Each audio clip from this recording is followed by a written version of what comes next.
Hello everyone, welcome to the channel. हम आ चुके हैं सर्विस ऑपरेशन मैनेजमेंट के सेकंड टॉपिक या क्वेश्चन पे, जो कि बहुत इंपॉर्टेंट है। शुरू करते हैं कि क्या है। Explain service blueprinting and its importance in service operations. Service blueprinting is a detail method used to design, analyse and improve service processes.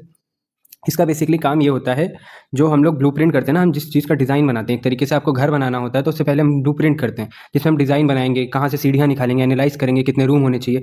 इससे क्या होता है कि हमें एक आइडिया मिल जाता है कि इतनी जगह में क्या क्या चीज़ें बन सकती हैं। और यही चीज़ें जब सर्विस में इस्तेमाल करी जाती हैं, तो जहाँ पे हम डिज़ाइन करते हैं, जो भी प्रोसेस होगी उसको डिज़ाइन करेंगे, एनालाइज करेंगे, एवल्यूट करेंगे जो भी, अगर उसमें कुछ प्रॉब्लम होती है, और इंप्रूव करेंगे फिर उसके बाद, और इससे हम अपनी सर्विस को बेहतर बनाते हैं। It visualize maps the entire service system including customer interaction, employees activities and support process। इसमें कुछ चीज़ें होती हैं, एक तरीके से मैप या ग्राफ बनाते हैं हम उसमें, जो भी इंटायर सिस्टम सर्विस सिस्टम होगा उसको बनाते हैं, चेक करते हैं, जिसमें हम कस्टमर का इंटरेक्शन भी रखते हैं, क्योंकि हम फीडबैक लेंगे तभी हम उसको इंप्रूव कर सकते हैं कि कस्टमर को क्या क्या चाहिए। एम्प्लॉयज़ की एक्टिविटीज़ होती हैं और सपोर्ट प्रोसेसेस होते हैं। It helps organisation understand how service are delivered and where improvements are required. और ये मदद करता है एक ऑर्गेनाइजेशन को ये समझने में कि कहाँ पे हम लोग को ज़रूरत है सुधार करने के लिए, और हम किस तरीके से अपनी सर्विसेज को अच्छी तरीके से डिलीवर कर सकते हैं। तो कंपोनेंट क्या है हमारे? Customer action.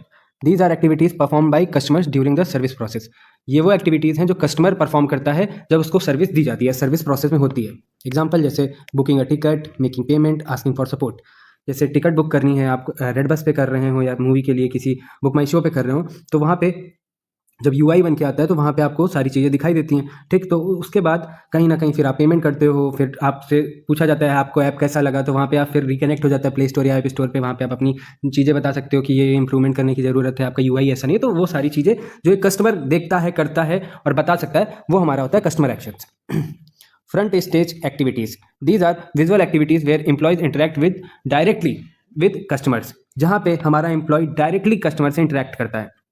आपके सामने एक ब्लूप्रिंट दिख रहा होगा, उससे समझते हैं सर्विस ब्लूप्रिंट क्या होता है, आप समझ जाएंगे क्या होता है। यूजर जर्नी को ही हम कहते हैं कस्टमर इंटरेक्शन या कस्टमर एक्टिविटीज़। और इसमें एक जो बीच में लाइन बनी है, आपको दिख रही होगी, लाइन ऑफ इंटरेक्शन, वही लाइन इन दोनों के बीच में होती है, जो फ्रंट स्टेज एक्टिविटीज़ या फ्रंट स्टेज जिसे बोला जाता है उसके बीच में यही लाइन होती है। और ये लाइनों के बारे में हम नीचे आराम से समझेंगे। अभी हम यहाँ पे सिर्फ एक्टिविटीज़ की जो बात कर रहे हैं उसकी बात करते हैं। जो है हमारा पहला यूज़र जर्नी, जो कि हमारा कस्टमर इंटरेक्शन या कस्टमर स्टेज या कस्टमर एक्टिविटी, जो भी चाहो वो बोल सकते हो, सब एक ही बात होती है। फ्रंट स्टेज जो भी हम लोग बात कर रहे हैं, जहाँ पे कस्टमर और एम्प्लॉयज़ का डायरेक्ट इंटरेक्शन होता है, जहाँ पे डायरेक्टली बात होती है, वो होती है। फिर उसके बाद हमारा इसमें बैक स्टेज दिख रहा होगा, जहाँ पे हमारे जो पीछे काम करते हैं और जो उनसे एम्प्लॉय जो कनेक्टेड होते हैं उनके बारे में। जैसे जैसे आगे बढ़ेंगे आपको ये धीरे धीरे फिगर समझ में आने लगेगा।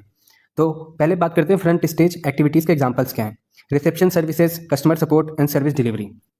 रिसेप्शन, आप किसी होटल में जाते हैं तो वहाँ पे आपको रिसेप्शन में कोई मिलता है, ठीक है। बैक स्टेज और लोग काम करते हैं, जैसे कोई भी हो सकता है, स्वीपर हो सकता है, खाना बनाने वाले, उनसे डायरेक्टली कस्टमर नहीं मिलते हैं। रिसेप्शन में आप अपनी बात बताते हैं कि मेरा रूम ठीक नहीं है, ये है, खाना भिजवा दीजिए, वो सारी चीज़ें। तो सर्विस जो रिसेप्शन पे सर्विसेज मिलती हैं, जहाँ पे भी आप किसी कॉलेज स्कूल जाएंगे वहाँ पे भी आपको रिसेप्शन पे देखने को मिल सकता है, वहाँ की सर्विसेज अलग होंगी। टीचर और प्रिंसिपल आपसे आपके डायरेक्ट ही बात करेंगे, वो बैक स्टेज रहते हैं, ठीक। कस्टमर सपोर्ट में जैसे हो गया कि आपको कोई चीज़, खाना मंगाया आपने, ठीक है, जोमेटो से, और फिर आप जोमेटो पे जाके वहाँ पे चीज़ बताते हैं कि ये खाना ठंडा है, बेकार है, मिसिंग है।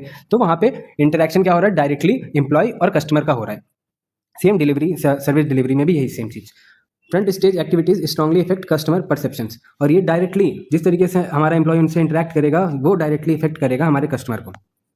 बैक स्टेज एक्टिविटी क्या होती हैं? These are internal activities not visual to customer but necessary for service delivery.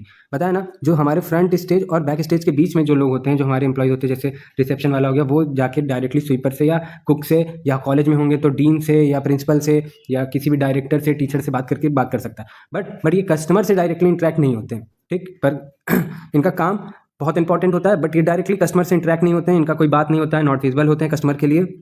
But delivery, service delivery करने में इनका बहुत इंपॉर्टेंट और नेसेसरी रोल होता है।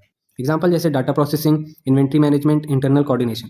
डाटा प्रोसेसिंग में होंगे, मैनेज ऊपर कोई भी कर रहा हो, ठीक है, कि आपसे कॉल पे कोई भी बात कर रहा हो सर्विस के हिसाब से कि आपकी ये प्रॉब्लम है, आपने बताया खाना ठंडा है, ये वो, पर इसके पीछे जो डाटा प्रोसेस चल रहा होगा वो कोई ना कोई इंसान कर रहा होगा, जिससे कस्टमर का कोई लेना देना नहीं है। बट कहीं ना कहीं वो क्वेरी सॉल्व कर रहा होगा, आगे बात कर रहा होगा, आगे अपनी प्रोसेसेस बढ़ा रहा होगा। इन्वेंट्री मैनेजमेंट वाले जो होते हैं, ये कहीं पर भी आपको देखने को मिल सकते हैं, कॉलेज हो, स्कूल हो, ये हमारा होटल हो, रेस्टोरेंट हो, जो इन्वेंट्री मैनेजमेंट कर रहे होते हैं।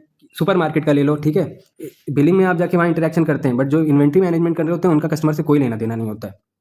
इंटरनल कोऑर्डिनेशन वाले हों, जो बहुत सारे ऑफिस होते हैं उसमें बैकएंड सर्विसेज होती है ना, वो वाली सारी चीज़ें। फिर आता है हमारा support process. Support systems help employees perform service activities efficiently. इसके एग्जांपल्स क्या हैं? IT system, database, payment gateways. ये मदद करते हैं किसको? एम्प्लॉयज़ को, कि वो अपनी जो सर्विस हैं उनको सही से कर सकें। एक तरीके से बैकएंड में एक और स्टेज जो आती है बैकएंड की, वो सपोर्टिंग प्रोसेसेस, जहाँ पे वो बैक स्टेज वालों की मदद करते हैं और जो भी जिस तरीके की प्रॉब्लम होगी उसको सॉल्व करेंगे। क्योंकि मान लीजिए आप किसी कॉलेज में हैं, ठीक है, और आपका फॉर्म नहीं भर पा रहा है, तो आपने जाके, इसी में एग्जांपल में ही समझते, पहले साफ कर लेते थोड़ा। मान लीजिए आप एक कस्टमर हैं, आपने अपनी चीज़ बताई जाके, ठीक है, ऑफिस में गए और वहाँ पे आपने बताया कि मेरा एग्जामिनेशन फॉर्म नहीं भरा जा रहा है, ठीक है, जहाँ पे आपके सामने कोई रिसेप्शनिस्ट हो सकता है, साथ ही साथ कोई एडमिनिस्ट्रेशन ब्लॉक का हो सकता है, जो आपकी बात सुनेगा, प्रॉब्लम समझेगा। उसके बाद जो भी प्रॉब्लम होगी कि वहाँ पे मेरा रोल नंबर एरर दिखा रहा है या अटेंडेंस नहीं दिखा रही, जो भी चीज़ होगी, उसके बाद वो बताया जाएगा बैक स्टेज को, ठीक। बैक स्टेज वो प्रॉब्लम समझेगा कि क्या प्रॉब्लम है, ठीक। डील आपसे कोई और करता है, फिर ये चीज़ किसी और को बताई जाती है, जहाँ पे वो चीज़ देखी जाएगी क्यों एरर आ रहा है, रजिस्टर्ड करा जाएगा कि इन भाई साहब का ये रोल नंबर है बट ये फॉर्म भरा नहीं जा पा रहा है इस रीज़न से। ये बैक स्टेज वाले फिर जाएंगे टेक्निकल टीम के पास, जहाँ पे वो बताएंगे कि हमारी साइट में ये दिक्कत है, जिसको मतलब हमारे जो स्टूडेंट्स हैं वो ये चीज़ फेस कर रहे हैं। तो ये चीज़ जब बताई जाती है तो टेक्निकल टीम का काम होता है कि वो कैसे सही करें। जैसे आईटी सिस्टम्स होते हैं या डेटाबेस हो या पेमेंट गेटवेज हो, ये पीछे बैठते हैं एकदम लास्ट में। जो डेवलपिंग का काम करते हैं, डेवलपर्स जिन्हें हम कहते हैं, वो होते हैं। इनका काम है जो भी अब टेक्निकल एरर है उसको सही करना, ठीक। आई होप अब आपको समझ में आ गया होगा कि क्या होता है। आगे बढ़ते हैं, इंपॉर्टेंस क्या है इसकी, sorry, important lines in blueprinting, जो भी हम बात कर रहे थे ना, line of interaction, line of visibility, line of internal interaction. Same चीज़ फिर से यहाँ पे मैंने बनाया है एनाटॉमी, जहाँ पे आपको अच्छी तरीके से समझ में आएगी। हमारा कस्टमर के लिए हो गया ये फ्रंट, बैक और ये सपोर्टिंग प्रोसेस, ये सपोर्ट प्रोसेस, जहाँ पे हमारी 3 लाइनें होती हैं। लाइन ऑफ इंटरेक्शन, जहाँ पे इंटरेक्शन होता है एम्प्लॉयज़ का और कस्टमर का। फिर हमारा आता है लाइन ऑफ विजिबिलिटी, जहाँ पे वो एम्प्लॉयज़ जो विजिबल है कस्टमर के लिए और जो इनविजिबल है कस्टमर के लिए, वो वाले एम्प्लॉयज़ जो दिखाई देते हैं। जो अभी हम ऑफिस में है ना, एडमिनिस्ट्रेशन ऑफिस में, जहाँ आपकी शिकायत ली गई, वो किसी और को बताया गया, वो दूसरे वाले जिनको किसी और को बताया गया, वो हमारे यहाँ पे आ जाते हैं बैक स्टेज में, और वो लाइन होती है हमारी लाइन ऑफ विजिबिलिटी। थर्ड, जो अब ये प्रॉब्लम सॉल्व नहीं होगी तो डेवलपर को बताएंगे कि साइट में ये प्रॉब्लम है कि यहाँ पे हमारे रोल नंबर्स नहीं दिखाई दे रहे हैं या अटेंडेंस नहीं दिखाई दे रही है, जो भी चीज़ है वो हमारे आते हैं, जो किसी को नहीं दिखाई देते। हमारे इवन फ्रंट स्टेज पे जो बैठे हुए हैं उन वाले एम्प्लॉयज़ को भी लास्ट वाले कोई मतलब नहीं होता है, ना उनको दिखने से मतलब है, ना उनसे बात करना होता है, ना कोई लेना देना होता है। जहाँ पे बैक स्टेज वालों का काम होता है कि एकदम ही जो पीछे डेवलपर हो गए, ठीक है, ये सब जो चीज़ें मैनेज करते हैं, उनको अपनी शिकायत बताएंगे, वो वहाँ पे उस चीज़ को सॉल्व करेंगे। एक तरीके से सपोर्टिंग प्रोसेस, मतलब connect front office and back office. ये लाइन इंटरनल इंटरेक्शन होती है जो कनेक्ट करती है बैक ऑफिस को हमारे किससे? फ्रंट ऑफिस से। क्योंकि ये प्रॉब्लम जब सॉल्व करेंगे तभी तो ये आगे जाके बता पाएंगे, और ये जब इनको बताएंगे तो हमारे कस्टमर की प्रॉब्लम सॉल्व होगी।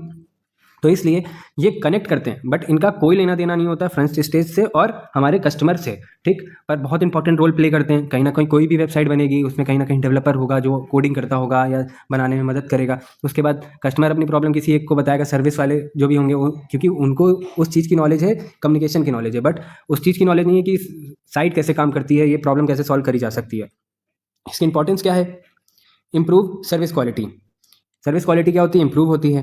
बॉटलनेक्स या डिलेज, जहाँ पे भी कोई प्रॉब्लम आती है या डिले होने का कोई रीज़न होता है, उसको ढूंढना। इनहेंस कोऑर्डिनेशन बिटवीन डिपार्टमेंट्स, और ये जो हमारे 3 ऑफिस हैं और फिर हमारा ये जो यूज़र है कस्टमर, ये जो 3 ऑफिस हैं, इनका कोऑर्डिनेशन अच्छा बन सके।